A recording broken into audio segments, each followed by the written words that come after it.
이번에는 유형별 척도 구성 절차에 관해서 설명을 드리도록 하겠습니다. 근데 먼저 설명을 드리기에 앞서 우리가 이제 합성 측정을 두 가지 형태로 구분했습니다. 뭔지 기억하시는지 모르겠습니다. 첫째가 지수이고 두 번째가 척도입니다. 그래서 이 지수를 영어로 인덱스라고 척도를 스케일이라고 이렇게 이야기를 하겠습니다. 우리가 뭐 스케일이 크다 그런 것과 똑같은 그 영어 표현입니다. 그런데 이 우리가 그 사회복지에서 실제로 연구할 경우에는 지수를 쓰는 경우는 드물고 이 척도를 거의 대부분 사용하고 있습니다. 물론 신문이나 그런 데는 지수를 쓰고 있지만 실제로 우리가 구체적으로 사회복지에서 연구를 할 경우에는 척도를 거의 대부분 쓰고 있기 때문에 이렇게 사전에서 이제 별도로 척도를 다루고 있다는 점을 말씀을 드리겠습니다. 그러면은 척도 구성의 주요 유형과 원칙에 관해서 설명을 드리도록 하겠습니다.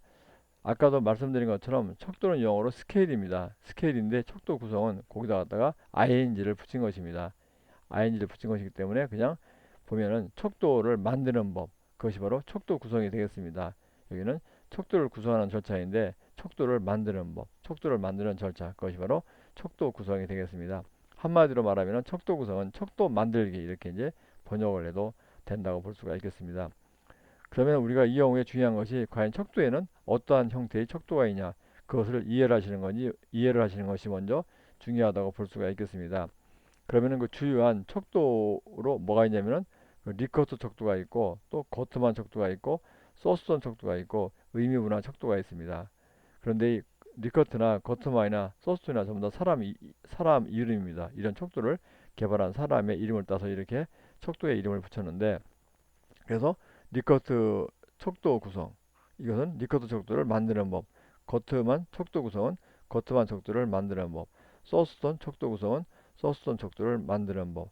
의미분화 척도 구성은 의미분화 척도를 만드는 법. 그것이 되겠습니다. 그래서 여러분들은 그냥 좀 전에 말씀드린 것처럼 리커트 척도가 뭔지, 그리고 주요한 특징은 뭔지 그것만 이해하시고, 거트만 척도가 무엇이고 거트만 척도의 주요한 특징, 그리고 소스톤 척도가 무엇이고 소스톤 척도의 주요한 특징, 그리고 의미분화 척도가 무엇이고 의미분화 척도의 주요한 특징, 그것만 기억을 하시면 될 것 같습니다. 그리고 여러분들이 그 각각의 척도를 한번 머릿속에 떠올리면서 이런 척도니까 이런 그 장점과 단점 있겠구나, 또는 이런 거 특성을 지니겠구나, 그렇게 생각하시는 것이 빨리 이해가 될 것입니다. 그렇게 어렵지가 않으니까 여러분들이 편하게 생각하시기를 바라겠습니다. 그리고 이제 척도를 구성할 때 적용하는 원칙이 단일 차원성의 원칙이 있습니다. 단일 차원성의 원칙은 뭐냐면 우리가 척도가 척도에는 척도이고 주제와 관련된 그런 그 문항을 포함하고 있어야 된다는 이야기입니다. 예를 들어 가지고 제가 이제 자아존중감 척도가 있습니다. 그럼 자아존중감 척도가 여러 가지로 구성이 되어 있다고 할 경우에, 예를 들어서 1번, 나는 자신을 가치 있는 존재라고 생각한다. 나는 뭐 자긍심을 크게 하는다. 이런 식으로 이제 자아존중감, 즉 자신을 존중하고 자신을 귀하게 여기는 그런 식의 질문을 던지다가 갑자기 뭐 7번 가서 나는 번데기가 엄청 먹고 싶다, 이런 식의 얘기를 끊을 경우에 이 번데기를 먹고 싶은 것은 자아존중감하고는 크게 관련이 없을 것입니다. 그렇기 때문에 이것은 단일 차원성의 원칙에 어긋난다고 볼 수가 있겠습니다. 그 단일 차원성의 원칙은 우리가 척도의 그 질문 문항, 좀 더 전문적으로 말씀드리면 척도의 지표가 그 척도의 주제와 관련된 내용으로 되어 있어야 한다. 이것이 바로 단일 차원성의 원칙이 되겠습니다. 그럼 이제 본격적으로 각 척도에 관해서 한번 살펴보도록 하겠습니다. 그래서 맨 먼저 리커트 척도 구성에서 리커트 척도에 관해서 살펴보도록 하겠습니다. 앞에서도 말씀드린 대로 이 척도의 경우에는 여러분들이 한번 척도를 머릿속에 떠올리시면서 그러니까 이런 척도는 이런 특징이 있고 이런 거 장점 단점이 있구나, 이렇게 이제 생각하시면 이해가 쉬우실 것입니다. 이 리커트 척도는 그 척도 중에서 가장 많이 사용하는 척도이고, 여러분들이 뭐 석사나 박사 논문을 쓰시거나 또는 여러분들이 그 실제로 연구할 경우에 거의 대부분이 리커트 척도를 쓰고 있습니다. 그리고 여러분들이 자주 만날 수 있는 리커트 척도가 강의가 끝난 후에 사용하는 강의 평가서, 그것이 바로 리커트 척도에 해당이 됩니다. 그래서 한번 실제로 여러분들이 예를 살펴보면 이렇습니다. 이것이 이제 자존중감 척도인데 이렇게 문항이 쫙 있습니다. 문항이 이 경우에는 10개의 그 질문으로 되어 있고, 그리고 이제 매우 그렇지 않다, 여기에 대한 그 자기의 생각, 매우 그렇지 않다, 그렇지 않다, 보통이다, 그렇다, 매우 그렇다, 이렇게 있어가지고 예를 들면 여기다 1점, 2점, 3점, 4점, 5점을 줍니다. 그리고 이 질문이 10개인데 이 질문은 전부 다 그 동일한 거 비중을 둡니다. 그래서 1번이나 2번이나 3번이나 중에서 10번까지 전부 다 이 질문의 그 비중이 똑같습니다.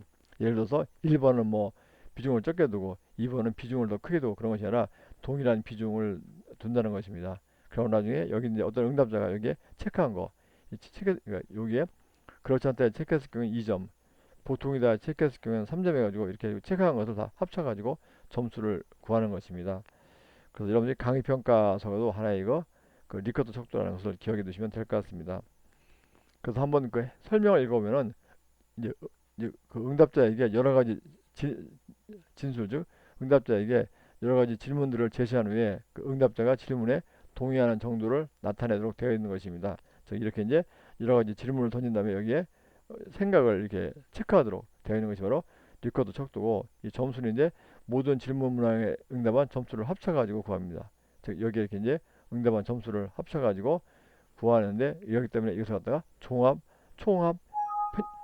평점법이라고 부르겠습니다. 총합 평점법이라고 부른다는 거라서 그러니까 그 전체 점수를 합쳐가지고 이제 구한다 그런 거 총합 평점법이라고 부르고 있고 이 리커트 척도는 이렇게 우리 순서만 딸 수가 있는 것이기 때문에 서열 수준의 측정 즉 서열 척도에 해당이 되겠습니다.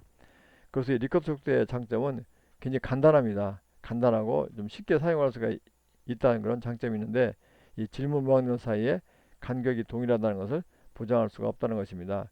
그 간격이 동일하다는 것이 뭡니까? 바로 이럴 경우에는 등간 척도가 이렇습니다. 근데 리커트 척도는 서열 척도이기 때문에 이 간격이 동일하다고 보장할 수가 없다. 그렇게 되겠습니다. 그래서 리커트 척도는 이게 점수를 이렇게 다 합쳐가지고 구한다. 그래서 총합 평균법이라고 부르고 이 서열 수준의 측정이다. 이렇게 이제 이해를 하시면 될 것 같습니다.